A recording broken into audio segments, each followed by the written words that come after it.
G'day YouTube, welcome to another video here at the Tassie Bush Ranger. Today we're going to be looking at a trap, so I just want to start with a little bit of a general look at traps and a bit of a disclaimer. So first of all, we're going to look at a few different types of traps. Here we have a live capture trap, which obviously is a more modern contraption and is classed as a more humane way to catch animals, and obviously largely used for relocation rather than hunting. And then one everyone should recognise is your typical household mouse and rat trap. This one's a bit of a heavy duty one, but I'm sure you'll know them and have probably used them before.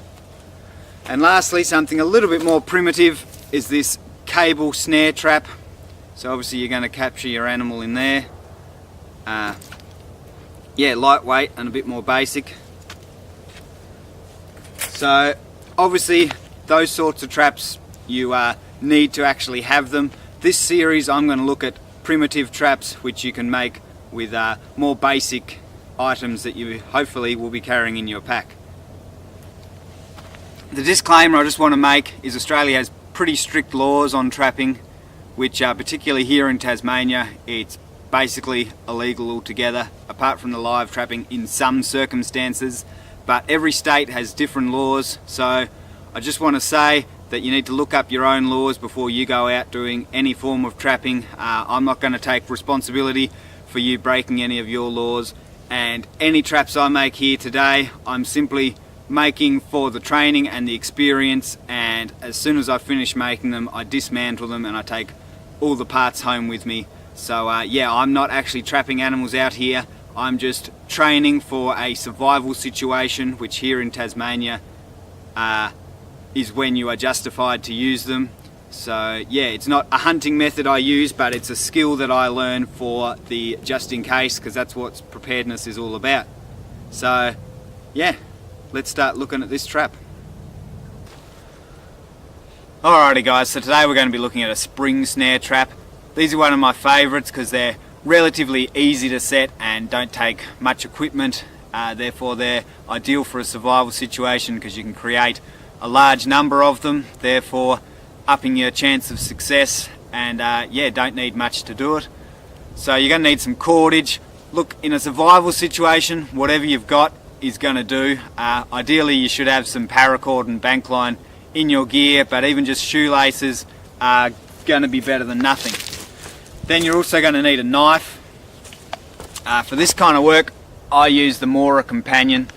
It's a great little blade, it's the perfect size for doing this finer carve work that you do with traps, and yeah, it's super cheap as well. It's only $20 odd. I'll throw a link down in the description to where you can buy it on Amazon. Great cheap knife. I recommend anyone that spends time in the outdoors has one of these. Even if you're just bushwalking and that, it's a great lightweight small knife that just might save your life.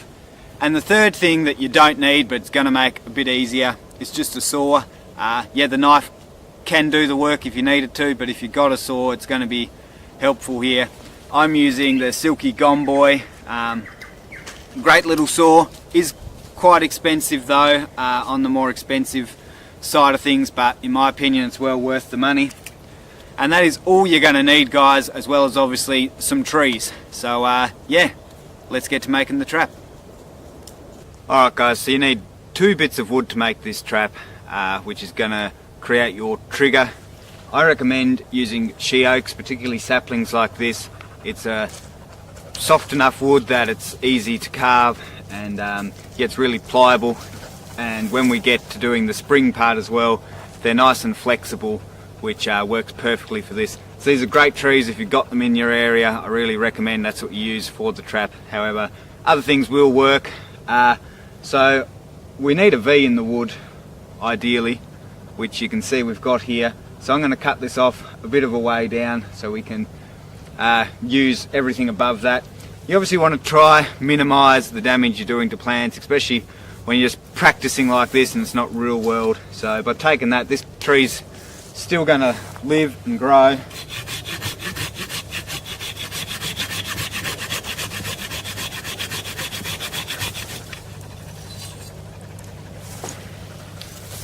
Alright, now I've just got to trim this down and get all the excess branches off, and we can go to the next step. So obviously the part where you're preparing this is why I said you may want a saw. A knife can do this as well, but it's just going to be a bit quicker with the saw here. So if you've got the saw, use the saw. Here we go.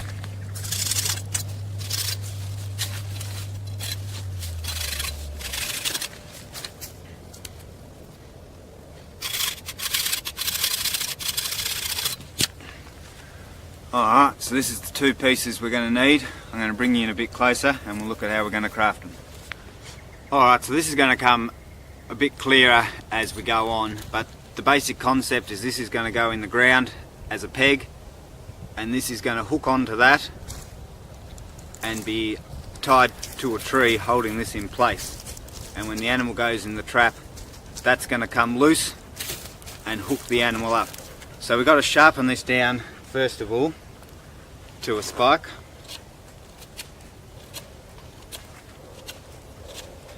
And the idea is obviously that the spike will be able to go into the ground easier. Around here it's quite hard rocky ground, so it can be a bit hard to get your stake in, so just sharpening the end up makes it that much easier. You don't have to go super sharp, it's more just to make it thinner to help open the ground up. So we want something like that, and that's all you really need to do to the peg. Yeah, you just got to make sure you got this bit coming out, and this one here you don't need to do a lot to. The only thing that I find is a good idea is just to cut a ring around near the top. So you're just cutting a ring and then you're slicing back into that groove.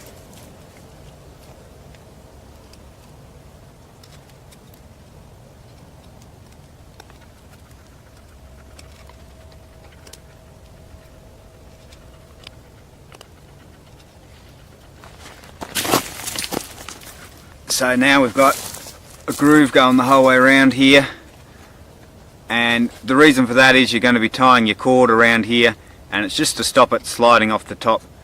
It just yeah, catches it in there nicely.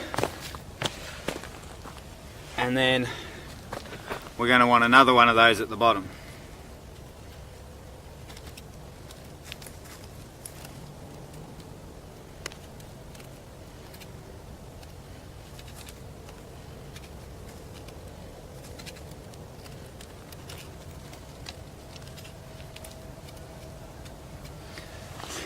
If, like on this one, you've got quite thick bark, you just want to make sure your groove is going in deeper than the bark, because obviously that's going to wear off pretty easily, so you really want it in further than that.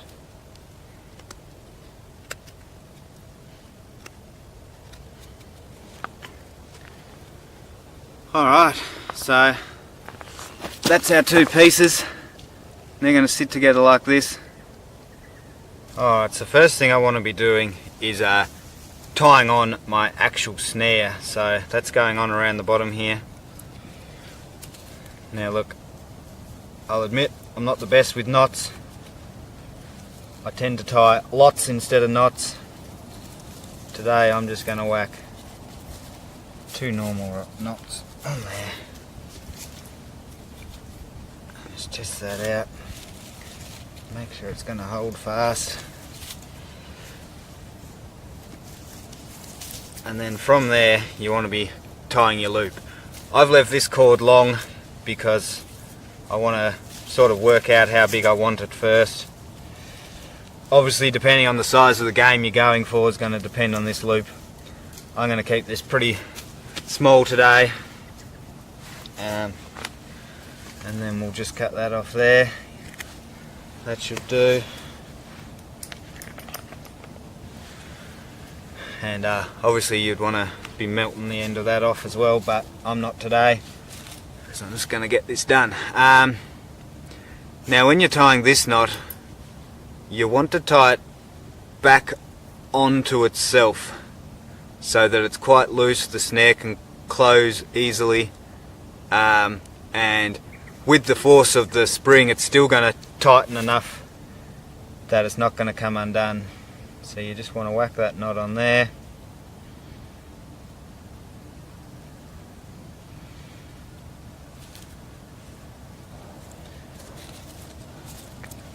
Alright, so now you've got the snare part of your spring snare. So next we want to get our stake and we want to drive it into the ground here. Try to find a spot where it's not too rocky and grab ourselves a rock off the ground, and there, looks good. And we're just going to try to drive that in there.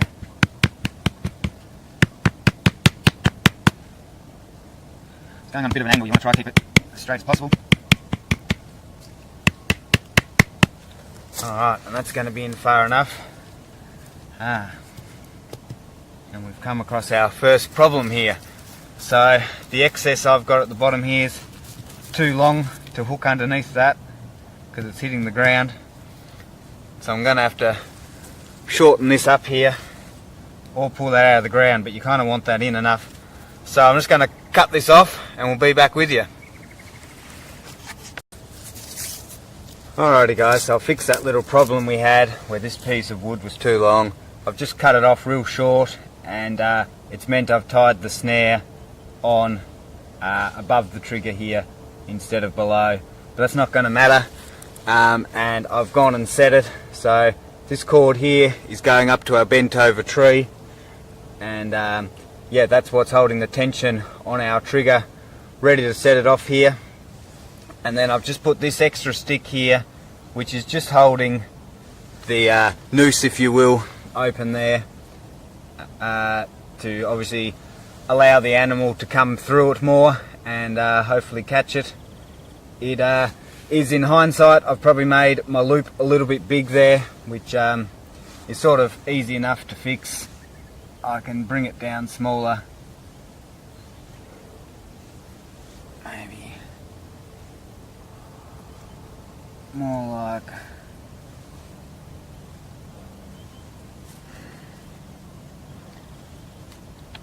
now. I can't get it to stay. Yeah, would need a bit more playing around, but you know, I can change the size of that quite a bit. So this is where we're hooked on. As soon as this comes tight and pulls this bit off, that's going to shoot up with our animal trapped. So yeah, I'm going to set this off here for you and show you how that works. First time round, I'm just going to push on here, and that's going to set it off for us. Alright, and that obviously tightens the snare and lifts our animal up off the ground, and then just left with the stake in the ground. Alright, so a few things to remember when you've got this set up is that you really need to be tying the knots on the side that the tree is, so that the tension's being pulled that way. And yeah, if your rope's coming off your trigger on this side, then the tension pulling it's going to want to be turning your trigger around, and it's just going to be really hard to set. And then obviously this is sort of a very delicate setup in that you want it sensitive enough that it's going to go off easily, but yet secure enough that it's going to hold in place until it's triggered by the animal. So you've got to play around a bit with that and see how you go. The other thing is you obviously want to keep your face out of the way of where this is going to shoot up if it goes off while you're setting it, because you don't want this to hit you. Yeah, it does have quite a bit of force pulling back in the tree there. So yeah, I'm just going to have a go at catching myself here. So the animal walks through, catches and pulls up, and you can see I've got to put a bit of strength in it to hold that down, and it's really tightening up on my wrist because it's got the strength from the tree pulling me up. Alright guys, so here's the tree, which is the power behind this trap. As you can see, it's quite thin, it's quite flexible. That allows us to bend it down to where it needs to go for the trap. Yeah, as I say, she oaks are the best I find to do this with. Now we're tied up into here. You can tell this is all quite bushy. In a real situation you'd want to trim all this excess back, and that just helps it whip back up nice and strongly, and also have less weight to help it bend. It'll keep the animal up off the ground better, but obviously I'm not going to bother doing that just for training because I don't want to damage this tree more. Yeah, so this is the toggle, and obviously that's going up to the tree, and this is the end with your trap. Now getting to the point of why do this over just doing a normal snare trap. As I showed at the start of the video, you can get metal snares, and the reason they're metal is because once an animal's caught in this, it's not just going to give up, it's going to be fighting against it, trying to break it, trying to chew through it, and yeah, cordage like this, they're obviously going to chew through quite easily. So if you're out and you've only got your shoelaces or a bit of paracord, I'm only using this white stuff today, by the way, because I think it's a bit better for you guys to see on video. It's cheaper cordage and it's not what I normally use, but yeah, I think it's just a bit clearer for you guys to be able to see it, I'm hoping. So yeah, if you're in a situation where you've only got something like this and you don't have any metal cordage, then the spring snare is going to help bring the animal off the ground. So you've then got it dangling here in your snare, and in that situation it's not going to be able to chew through or fight against your trap as well, and also the force of whipping it up with smaller animals and then of choking around hopefully the neck or maybe the foot, it's gonna kill the animal quicker, so that yeah, it can't be fighting and getting out of your trap, because there's going to be nothing worse in a survival situation if an animal set your trap off but it's broken it and it's got away. You've now only got two real small bits of cord and no tucker still. So yeah, spring snare, it's obviously not that much harder to set, it's pretty basic, you just need the smaller tree to add to it, and it'd be pretty easy to go set up half a dozen or more of these along the trail. Obviously every one you set's upping your chance of catching something. So yeah, in a survival situation the spring snare is definitely a go for me. Alright guys, thanks for watching. As always, if you've got any more questions, throw them in the comments below, and in the description, as I said, I'm going to have the link to the Mora Companion on Amazon, so check that out. It's a great knife for trap making and any bushcrafting really. And yeah, check out the tribe, check me out on Facebook and all the other social media platforms. The links to those will be in the description as well, and I'll see you in the next video.